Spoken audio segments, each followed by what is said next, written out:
Hello, ladies and gentlemen, and welcome to Sports Now, the show where we go over and debate the biggest stories in sports. I'm Josh Heller, as always joined by my co-host Logan. Logan, how's it going today? It's going well. A lot of NBA movement, a little bit of NHL, some baseball, which not expected, and a little golf for you at the end here. So we'll get right into it. Montezuma's trade falls through. Yes. On the Rockets. Tell us a little bit about that, Josh, if you can. So Donatas Montezumas was going to be traded from Houston to Detroit in a three-way trade. Basically, it was going to be Montezumas to Detroit, and Detroit would send a first-round pick back the other way. The trade was agreed to on deadline day, but the deal didn't go through because the Pistons doctors didn't medically clear him. He didn't pass their physical. He had back surgery fairly recently in the offseason. They didn't want to clear him for the back, but he has no problem. He said he looks at it as a business. Houston drafted me. I feel like it's home. Who's not happy to be back at home? Montezumas, as some of us know, is a big guy. He can shoot the ball. I'd put him in the same category as Kevin Love. Maybe not as good of a rebounder. Is good on the defensive end. Somewhat. I mean, by like a younger, faster guy, could definitely get taken to the hoop a little bit and back down. But Montezumas would be a good piece, and when this trade was talked about, rumored, and not confirmed as we see now, but somewhat confirmed, I thought it was the biggest trade of the day. And seeing as Tobias Harris went earlier than the last day, so that trade falling through. I mean, Marcus Thornton was also involved in it, involved in the deal, so he's going to stay. Yeah. The whole thing fell through. Joel Anthony was also reported part of the deal. Right. So basically, Detroit is going to hold on to their first-round pick now, as they didn't clear Montezumas. Montezumas would have been a good fit in Detroit. They just got Tobias Harris, who could play the 3 most likely. Montezumas would play the 4, Drummond at the 5, Reggie Jackson playing 1, and the 2 spot I think is a little bit up for grabs. I'm not really positive on who was playing that. I know Grant would probably come off the bench, but definitely interesting to see that they wanted to get kind of the same type of guy that can play 3 and 4 like Tobias Harris, and maybe they'd interchange them or try something else, trade them away, maybe at the draft right. and do something there to get a pick back, but right. We'll never know. One of the things with deadline day that you see is that a lot of guys have to be cut from their teams. Right. They have to be placed on waivers to make room for the guys, and that was the case. Notably, Anderson Varejao, David Lee, and J.J. Hickson were waived, and they all found new teams. Varejao, longtime Cavs player, played with LeBron before he left and played with him when he came back. Right. You know, he's been a centerpiece there at the center position. Recently hasn't played too much because of Mozgov, so they thought, you know, we're paying him a decent amount of money. I don't know the exact number, but he, you know, is taking up cap, not playing. Yep. The next guy. Well, Varejao signed with the Warriors Yep. on the veteran minimum contract. So the Warriors cut Jason Thompson, made room for him, and now Varejao spent all 12 seasons with the Cavs. He was averaging career lows this year. Yep. So Golden State just solidifies their depth from the bench with Varejao coming in. Yeah, and he'll back up Bogut, of course. Of course, yes. In Golden State. Especially now that Festus Ezeli underwent his surgery, so he's going to be out. So good pickup. Good cheap for the veteran pickup. minimum. Yeah. That's good. Move over to Hickson, J.J. Hickson. Okay. Formerly of the Nuggets. Tell us a little bit about that one. So Hickson was waived by the Nuggets along with Steve Novak. Novak found a team in Milwaukee. And Hickson is now reportedly nearing a deal with the Washington Wizards to sign for the remainder of the season. Hickson's only 27. He's having an okay year. He's appeared in 20 games before being bought out or waived. This is a little bit different. Right. Different. I'm looking at this different circumstance because you look at J.J. Hickson 2 years ago, there's at the trade deadline, he was going to be traded, and he's a very coveted piece. He can really rebound. And a guy that knows how to rebound he's not bigger than 6'10". He might be 6'9". He's 6'9". Yeah, so a guy that can rebound like that is very good at the center position in some cases, kind of like Tristan Thompson, who plays a little bit bigger than power forward. Right. They already have Fareed there, who pretty much does that, and they are definitely very athletic together on the court. It's weird to see them part ways. I don't know who's playing center for them right now. For Denver? Yeah. It might be Nurkic. Is that his name? Yeah, something like that. Yeah. J.J. Hickson was a very good player, and the Celtics were looking to acquire him at one point. It fell through, but the Wizards haven't signed him yet. He is expected to sign a prorated veterans minimum contract again within the next couple of days, so keep an eye on that. Another guy that was waived by your Celtics, he's found a team. David Lee signed a contract with the Dallas Mavericks. Now, Lee was making, what was it, $15 million? Yeah, it was around a third of the Celtics' total payroll, I think. Yeah, and now he's signed by Dallas for the rest of the season for a whopping $2.1 million. Yeah, that so they did a hurt nice his little bank discount. account and helped the Celtics in the free agency coming up this off season. Yep. Lee again, very, very good scorer from the low block. Didn't really fit too much into our offense. Yep. Amir Johnson was playing well, so only averaged 7 points and 4 rebounds in 30 games with the Celtics. It's pretty clear that they wanted to go a bit younger than Lee. With the younger guys coming athletic, and a different way, a different position. Maybe they're looking to add. They do have a roster spot open. I think they're bringing up Jordan McKee, who's from LSU, last year drafted. He was in the D League for the Celtics. He's very athletic, and I actually was told by my roommate that he would come into the game, play like 1 minute, and score, get a rebound, get a block. And I'm pretty sure Keith said if they didn't take they take in the stats, and from the minutes played to how many blocks he's had, he's like almost leading the league. He like once he's in the game for like his 2 or 3 minutes, seeing as he's a younger developing player, right, he is really making an impact if they played him longer. So hopefully they'll give him a chance, just like the other young guys, R.J. Hunter and Terry Rozier. Right. Now another guy who is looking into NBA teams, he's received interest, but he's not a guy that was waived. That would be Michael Beasley. Beasley spent the season in China playing for the team Shandong. Shandong. Yep. Beasley's had a great season over there. He's averaged 32 points per game, 13 rebounds, and about 4 assists in about 37 minutes per game. Yeah, he's popped up a couple times by a great scoring outburst that people have talked about in the NBA over from what he was doing in China, totally different leagues. But maybe he's got his act together, and maybe if he goes somewhere besides like a big city like Miami, maybe instead of like the Suns, where he's been before, hopefully he can do something there and help a contending team. Yep. Now it's not known which, multiple teams are going after him. It's not known exactly who. We've seen him on the Heat. We've seen him in the Timberwolves, to name a couple. Mm-hmm. There's going to be a lot of interest in a guy that's tearing up the Chinese league like that. And I think we'll see him in the NBA this year. Just a question of with who. Right. I guess I'll ask you this: best fit of what you see with Beasley, as in team. Yep. Oof, that's tough. I don't know, honestly, because he's not a guy that's going to come in and start. Obviously, he's probably going to start coming off the bench, but he can provide a nice little impact if he can keep his act together off the court. Then I think that he can regain his success in the NBA. He might be here to stay for a little while. I mean, he was one of the best low post players I've ever seen in college. Yep. When he came out of Kansas State, and I hope he lives up to that potential still. I mean, he's still young. He's got to be around 27 now. Yeah, something around there. So, yeah. Over to big news. Injuries in the NBA. Yes.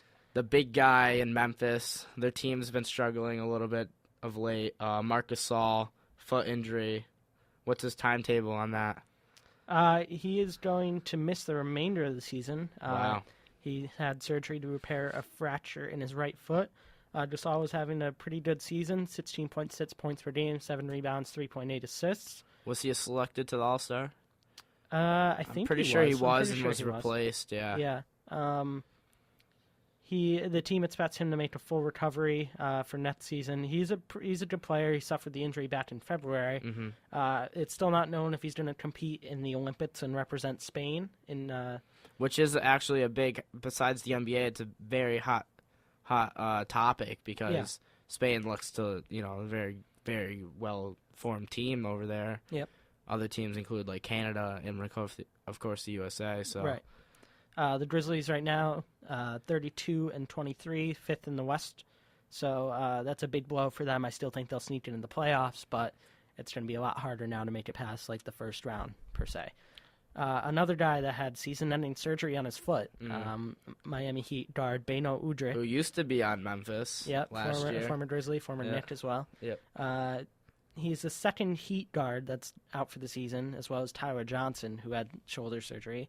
Udrih is 33. He wasn't starting. He was backing up Goran Dragic, only averaging 4.4 points and 2.5 assists per game. He's had a lot of stops in his 12 NBA seasons: San Antonio, Sacramento, Milwaukee, Orlando, New York, Memphis, and now Miami. Never averaged, or his career averages under 10 points per game.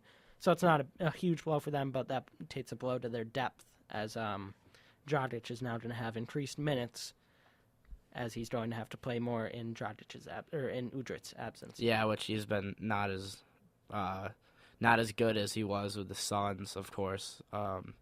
Suns, he was an all-star practically. He was tearing up the league. He told the Suns organization, "I want my brother on the team." They brought him over here.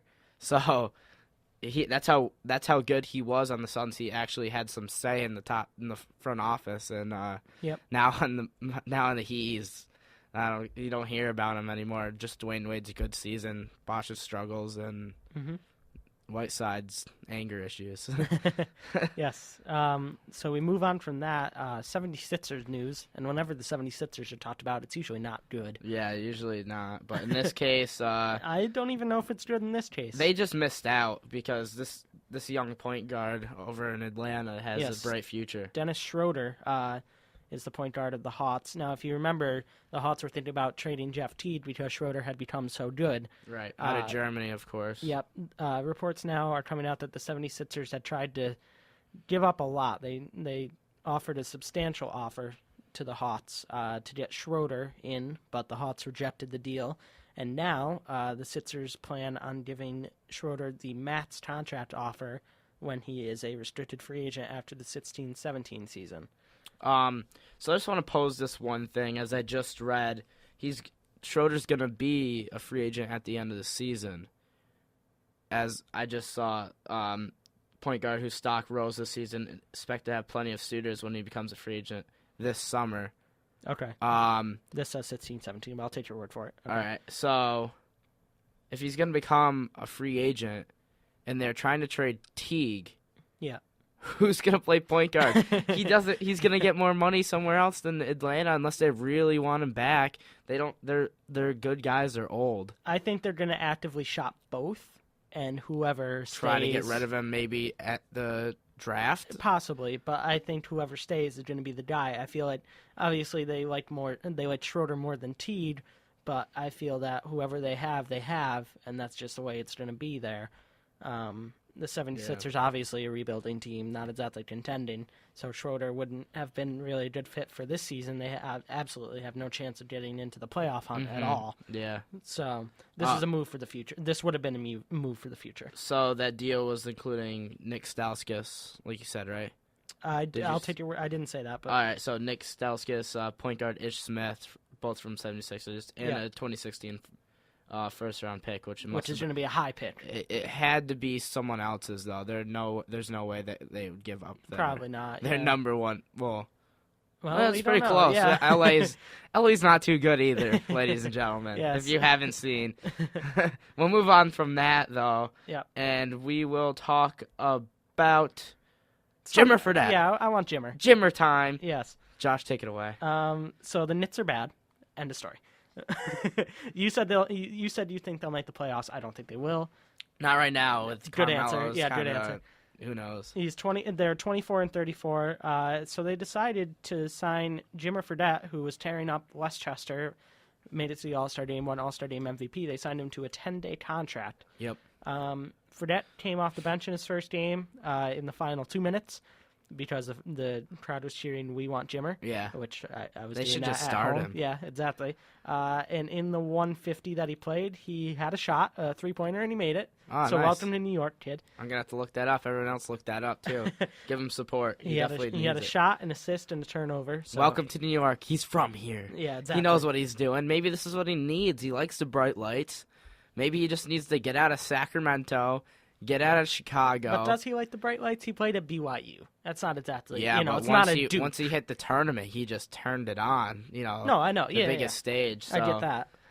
I think that he could do well as a Knick. I think he could make it last. I don't think it's him that's going to limit him, though. Kurt Rambis doesn't like him. Really? I'm going to read a pretty long quote All right.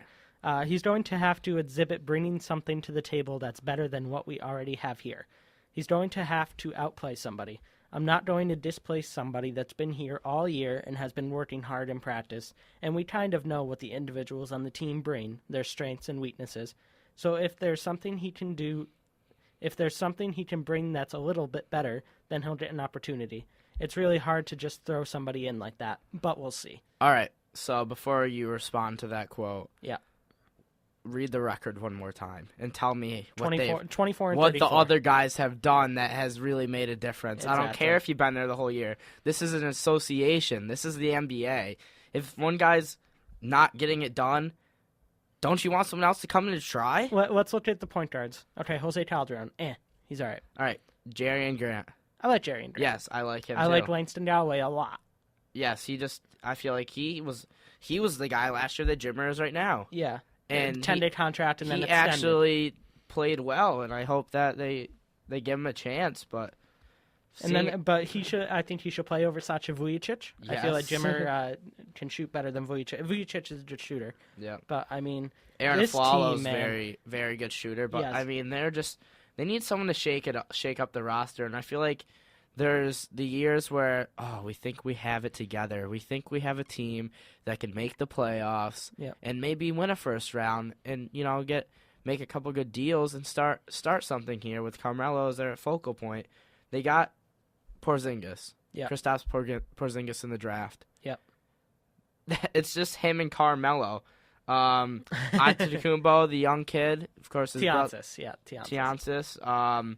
Flalo's older. He needs to be on a championship team. That's the way he plays. Yeah. Robin Lopez, he's not as nearly Robin as Lopez good isn't doing that bad, though. He's not nearly as good as Brook, though. That's for Oh, sure. no. Yeah, definitely. He's carrying Brooklyn. And Derek Williams is bottom of actually the pretty good this year. I think he Derek is. Williams is doing fine. Yep. So they have some center pieces. Kylo Quinn, I don't think he plays forward center.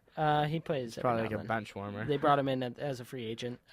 Get the he's ball. been doing all right. Get the ball to Cle Anthony early. He was really good at Wichita State. I agree. And they gave away all their good young talent, I thought. Shumpert, Yeah. he's gone. I didn't mind the Tim Hardaway I didn't Jr. mind the Jerry and Grant for Tim Hardaway deal. That was okay with me. I don't do know. like Hardaway, but Jerry and Grant's not bad. That Michigan team that Hardaway is on. Yeah, he that led. was a really good team. Yeah, you have Trey Burke, you Yep. have Glenn Robinson III, Yep. and you have Tim Hardaway, Mitch McGarry. Yep. Tim Hardaway ran that team, and you see those other guys are already doing better than him. Mitch McGarry is very good out in Oklahoma City. Yep. Trey Burke, of course, starts sometimes for the Jazz. Glenn Robinson, I don't even know what he's doing. Mm-hmm. Do you know? No.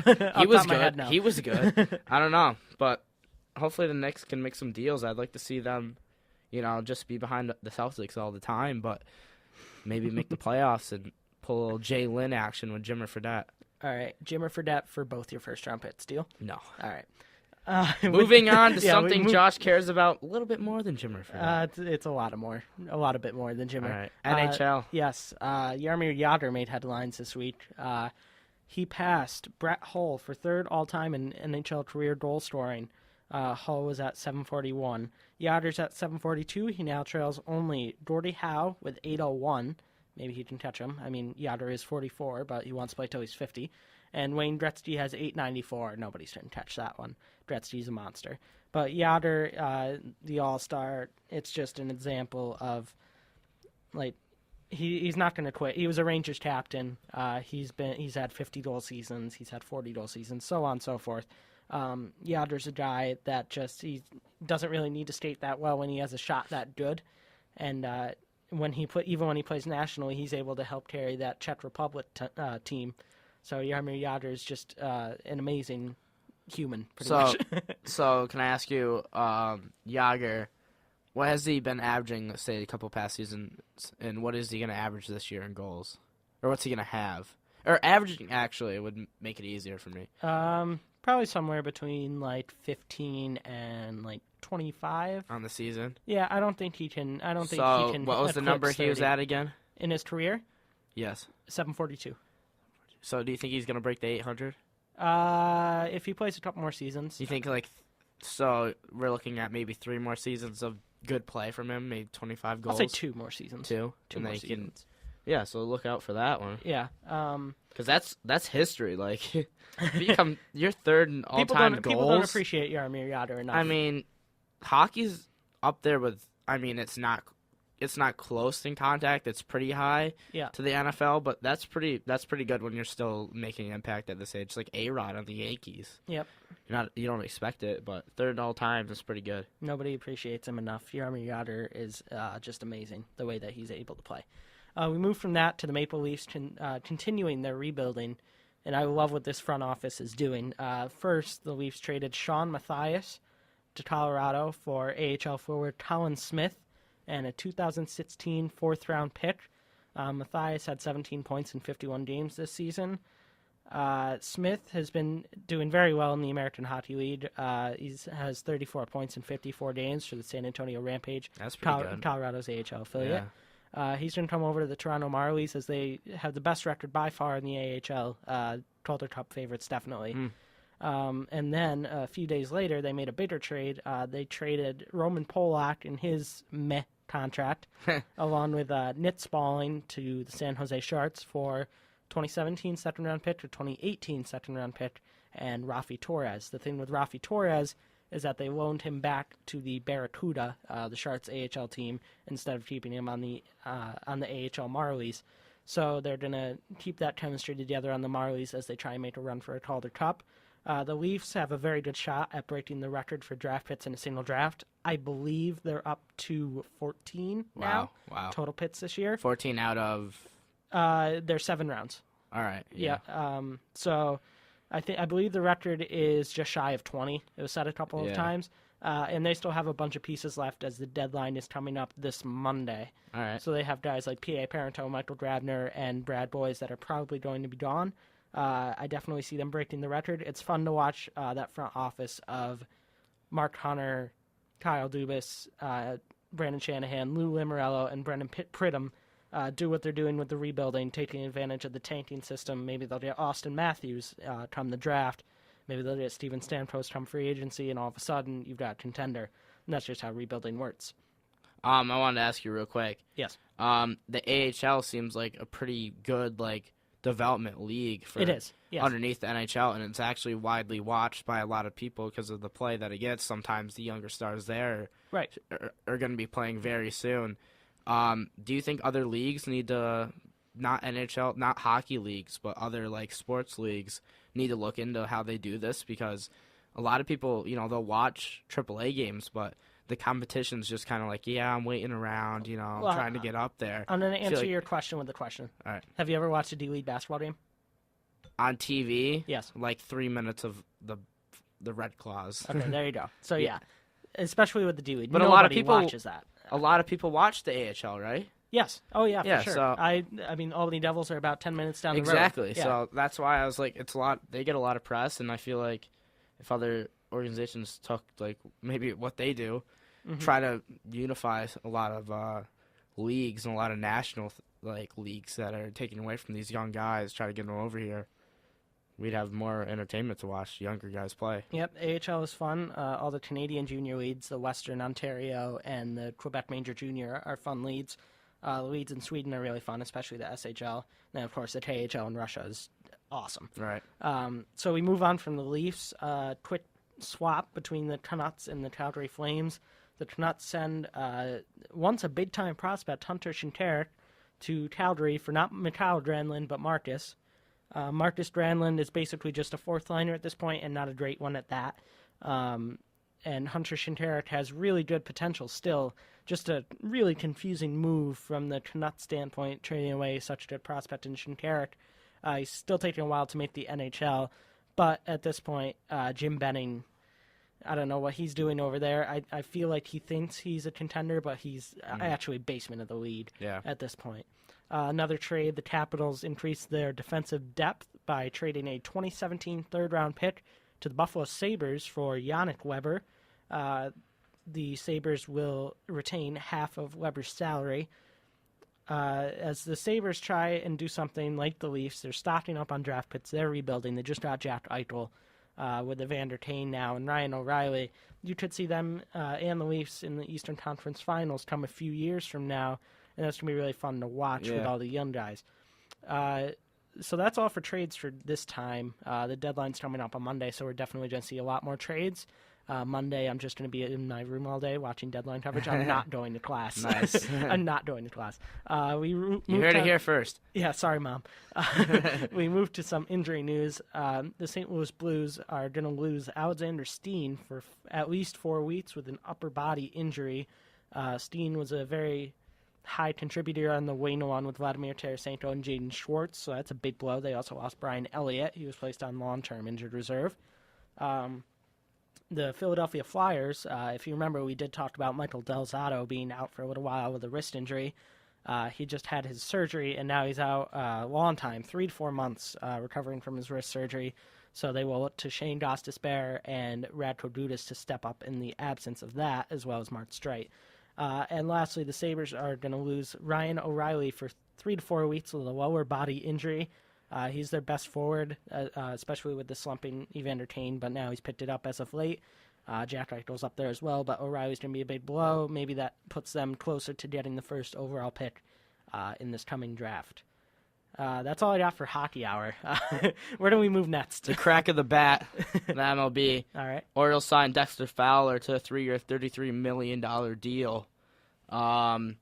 It's a good one for them. They're trying to climb up the AL East with the other great teams that are starting to be a powerhouse league right now. Is that division still a joke, you think? No, I think it's actually picking up steam. I mean, the Blue Jays are up there for contending. The Yankees made the wild card last year, and the Red Sox just got David Lee. So David Price. They could use David Lee maybe in left field because Hanley can't play it.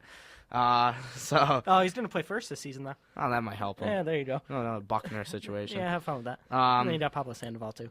Over to still the Orioles. Yeah, still the Orioles. With the Fowler deal, the Giovanni Gallardo deal is now likely to fall through. The medics on the team were very concerned with his shoulder, but the funny thing is he's never had a shoulder injury while he's been playing. So this is something I've seen articles that say that every pitcher's shoulder has some tear in it. Yeah. This might be something in this case, but if this is the case, Gallardo will remain a free agent coming off a pretty good season with the Texas Rangers. If he doesn't sign with Baltimore, it's only a matter of time before he does actually sign. With Baltimore or someone else, you think? I don't think he's going to end up in Baltimore, but I don't know where he's going to end up. Yeah, that'll be one to watch. Yeah, for sure. He's one of the bigger name pitchers left on the market. All right, to someone who hits the ball and plays a little defense. Hits the ball hard. Yeah, Jay Bruce. Yeah. To the Blue Jays? Maybe. There was supposedly a 3-team deal. Basically, the main gist of it would be Jay Bruce to the Blue Jays, Michael Saunders to the Angels, and then prospects from the Angels would go to the Reds. But reportedly, which the Reds could use, yes. Yes, reportedly there was another medical issue as some of the prospects failed physicals. So that trade has not happened yet. It still might. Jay Bruce is a marginal upgrade over Michael Saunders. Jay Bruce doesn't get on base a lot. He has a 250 average and I believe a 280 on base, which really isn't good. He can hit the ball hard, though, and when you're a Blue Jay, that's all that matters. Hit it far. Hit it hard, hit it far. When you got Donaldson, Bautista, Encarnacion, so on and so forth. Tulowitzki. Over to a former Blue Jay. Yes. Jose Reyes. Yeah. Jose Reyes placed on paid leave. Yeah. That one hurts. Yeah. So this is similar. Well, not really similar, but he got in trouble like Aroldis Chapman did. Yep. But the thing with Reyes is that the criminal investigation is still ongoing. So while it's ongoing, he's going to be on paid leave. He will not be able to play for the Rockies if the investigation carries over into the season. Reyes was the guy that was sent over to Colorado in the Troy Tulowitzki deal. Mm-hmm. So it's not like Colorado was contending anyway, even if they think they were. And Reyes is older, and Reyes he's not is older. hitting the ball as well, so And his the defense is a little bit... Yankees were reported to almost have traded for him at one point or another, so Yeah. thank goodness. Way to stay away from that one. Yes. Cubs, heavy favorites, according to Las Vegas, of all places. Yeah. I don't know about that. Yeah, What do you think? I think the Mets were, when I looked at the list, the Mets were like fourth. I would have bumped them up. That surprised me with their pitching, their staff, and getting Cespedes back. Cubs, good lineup, deep lineup. Especially now with Jason Hayward edition. Yep. So I could see how their off-season deals could get them that far, but their pitching staff still needs to like be rounded out, I think. Their bullpen. Well, let's think about their lineup. You got Rizzo, you got Zobrist, Addison Russell, Chris Bryant, and then in the outfield you have Hayward, Soler, I'm missing it. Oh, Schwarber. Yep. And then Miguel Montero behind the plate. Yeah. That's a really dangerous lineup. Right, it is. If they all work together, we don't know how it's going to work. Exactly. No, I know that. And we don't know if The Schwarber sixth is and going to seventh guy in the lineup could be pissed off. He could be hitting 3 on any other team sometimes. We could see Schwarber's outfield struggles in the NLCS against the Mets. He was struggling with the fly balls in the outfield. I mean, he's a big body catcher who's been transitioned to the outfield, so we'll have to see if that works out. But with that pitching staff, I could see why why Las Vegas would put them as the favorites, but I still think the Mets would way too low. Right, exactly. Especially now with Cespedes. I wouldn't pick who's going to be the favorite, but I'd just make corrections to the odds on that one because the Mets should be a little bit higher. Yep. So with that, we move on to the NFL. There's some news out of Buffalo. Logan, what do you have? Buffalo plans on McCoy being out for some time. They're looking at it. They're looking at some other running backs because of his assault to a police officer. I think it was on the weekend at some point. He was out partying. It's definitely not good for him. It's been ongoing for a week and a half, 2 weeks now. At least They said he was going to be coming in and being charged in some case. Yes. I mean, yeah. when the cop's the one that you punch, it's never a good situation for you. Yep. Maybe they're going to try to pay him off. Probably not. They'll look at more running backs, whether Yeah. it be through trading, free agency, or the draft. But they're going to look for another one. The Saints are expected to release veteran wide receiver Marcus Colston, much to the dismay of fantasy owners. Yeah, Marcus Colston. You always own the wrong Saints wide receiver. Yeah, I know that for sure. That's how it works. Marcus Colston's been very good there for a long time, and looks like they're just getting rid of all of Drew Brees' targets. Jimmy Graham, Marcus Colston. When you have Brandon Cooks and Brandon Coleman, yeah. Colston was just kind of third guy. Right. Some breaking news here: the Eagles have released linebacker D'Amico Ryans. Wow. So that's per ESPN's Adam Schefter. D'Amico Ryan's very good up the middle. That's kind of surprising. Yep. That would be a good pickup for the Vikings. Hopefully, he was due $3.5 million in salary, which is why I believe he was. I'd like the Vikings to look at him.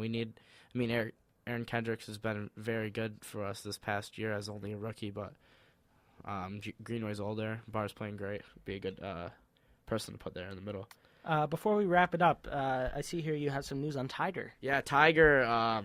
There's been chatter about how he may never play golf again with his back, and Tiger didn't lash out, kind of clawed out, and by posting a video of him on Twitter hitting a ball on a simulator and putting it about 8 feet from the hole.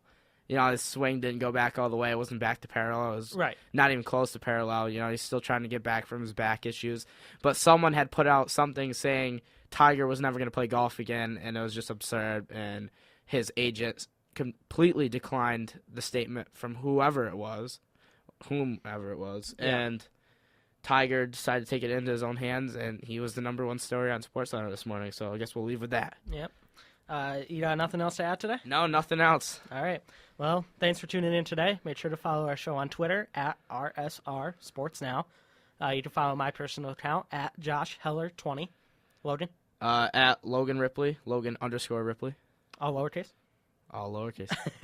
You can also find archive shows on our SoundCloud page. Go to soundcloud.com/sports-now-RSR. We may soon be migrating away from that SoundCloud page. We're running out of minutes. But we'll let you know. We might be on YouTube next, so check that Not out. video, though. We have just- faces made for radio. Yeah, exactly. You can find us on Facebook. Search Sports Now on Facebook. Thank you for listening to Sports Now on Radio St. Rose. Be sure to tune in next time for all the latest news around the sports world.